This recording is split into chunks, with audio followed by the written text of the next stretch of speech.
సనాతన ధర్మం అంటే శాశ్వతమైన జీవన విధానం. ఇది మానవ జీవితానికి మార్గదర్శకమైన సత్యం.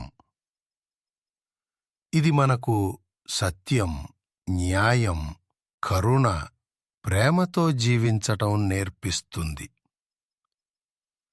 వేదాలు, ఉపనిషత్తులు, భగవద్గీత, రామాయణం, మహాభారతం వంటి గ్రంథాలు ఈ ధర్మానికి పునాది.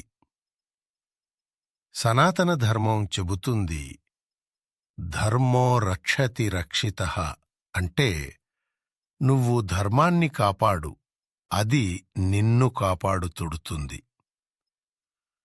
ఇది మన జీవితానికి 4 లక్ష్యాలు చూపిస్తుంది: ధర్మం, న్యాయం, అర్థం, సంపద, కామం, ఆనందం, మోక్షం, విముక్తి. ప్రతి చర్యకు ఫలితముంటుందని కర్మ సిద్ధాంతం ద్వారా చెబుతుంది.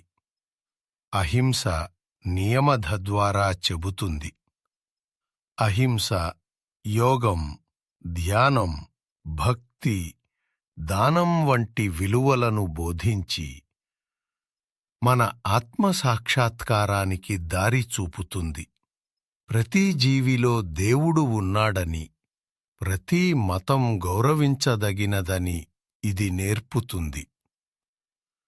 వసుధైవ కుటుంబకం అనే సూత్రం ద్వారా ప్రపంచమంతా ఒక కుటుంబమని చెప్పడం దీని మహత్తు.